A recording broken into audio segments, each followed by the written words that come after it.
Hi, ഇന്ന് ground chicken കൊണ്ടുള്ള മറ്റൊരു പേർഷ്യൻ റെസിപ്പി പരിചയപ്പെട്ടാലോ? ഗോന്തി നെഹോദി എന്നാണ് ഇതിൻ്റെ പേര് കേട്ടോ. ഒരു വൈറ്റ് ഓണിയൻ ചെറുതായിട്ടൊന്ന് ഗ്രൈൻഡ് ചെയ്ത് മാറ്റി വെക്കണം. പിന്നെ നമ്മളിതിലേക്ക് 1/2 കിലോ ഗ്രൗണ്ട് ചിക്കനാണ് എടുക്കുന്നത്. ഈ ഗ്രൗണ്ട് ചിക്കനിലേക്ക് ആവശ്യത്തിന് ഉപ്പിട്ട് ഗ്രൈൻഡ് ചെയ്ത് വെച്ചിരിക്കുന്ന കുറച്ച് ഒണിയനും ഇട്ട് 1/2 ടേബിൾ സ്പൂൺ കടലമാവ് ഇട്ട് നന്നായിട്ട് അരച്ചെടുക്കണം.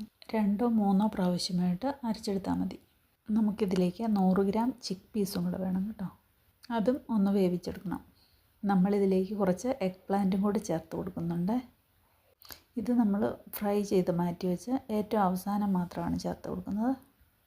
ഇനി നമ്മൾ ഉണ്ടാക്കി വെച്ച ഗ്രൗണ്ട് ചിക്കൻ്റെ മിക്സ് നന്നായിട്ട് ഇതുപോലെ വെള്ളം തൊട്ട് നന്നായിട്ട് ഒന്നുകൂടെ ഒന്ന് മിക്സ് ചെയ്ത് കൊടുക്കണം. നല്ലതായിട്ടും അത് മിക്സ് ആയെങ്കിൽ വേവിക്കുമ്പം ഇത് നല്ല സോഫ്റ്റ് ആയിട്ടിരിക്കുകയുള്ളൂ.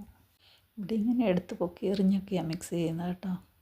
എല്ലാം നന്നായിട്ട് മിക്സ് ചെയ്ത് കഴിഞ്ഞ് നമ്മളിതൊന്ന് പാക്കിംഗ് നൈലോൺ കൊണ്ട് കവർ ചെയ്ത് റെസ്റ്റ് ചെയ്യാൻ ഫ്രിഡ്ജിൽ വെക്കാം. കുറഞ്ഞത് ഒരു മണിക്കൂറെങ്കിലും അങ്ങനെ വെക്കാം കേട്ടോ. ഇനി നമുക്ക് കുറച്ച് ലീക്സും, ഇതിന് ഹീബ്രുവിൽ കൃഷ എന്നാണ് പറയുന്നത് കേട്ടോ, സെലറിയും ഒരു ഒണിയനും കൂടെ ചെറുതായിട്ട് അരിഞ്ഞെടുക്കാം. ഒരു പാൻ വെച്ച് ചൂടാകുമ്പോൾ ഓയിൽ ഒഴിച്ച് കൊടുത്ത് നമ്മൾ അരിഞ്ഞ് വെച്ചിരിക്കുന്ന എല്ലാം അതിലേക്ക് ഇട്ട് കൊടുക്കുക. ചിക്കന് വേണ്ടതായ മസാലകളും ചേർക്കാം. എഗ് പ്ലാന്റ് ഇതുപോലെ കുറച്ച് വലിപ്പത്തിൽ കട്ട് ചെയ്ത് ആവശ്യത്തിന് ഉപ്പ് ചേർത്തൊന്ന് മാറ്റി വെക്കാം. മറ്റൊരു പാനിൽ കുറച്ച് മഞ്ഞൾപ്പൊടി ഇട്ട് ഓയിൽ ഒഴിച്ച് ഇതൊന്ന് ഫ്രൈ ചെയ്തെടുക്കാം. ലീഫി വെജിറ്റബിൾസ് ചെറുതായി കുക്കായി വരുമ്പോൾ വേവിച്ച് വെച്ച് ചിക്ക് പീസ് കൂടി ഇട്ട് കൊടുക്കാം. ഇനി ഗ്രൗണ്ട് ചിക്കൻ മിക്സ് എല്ലാം ഇതുപോലെ ഒന്ന് ബോളുകളാക്കാം. ലീഫി വെജിറ്റബിൾസും ചിക്ക് പീസും എല്ലാം ഒന്ന് സെറ്റായി വരുമ്പോൾ അതിലേക്ക് ടൊമാറ്റോ സോസ് ചേർത്ത് കൊടുക്കാം. ഞാനിതിലേക്ക് ഏകദേശം 600 ഗ്രാം ടൊമാറ്റോ സോസാണ് ചേർത്തിരിക്കുന്നത്. ഇനി അതിലേക്ക് ആവശ്യത്തിന് തിളപ്പിച്ച വെള്ളം ഒഴിച്ചു കൊടുക്കാം.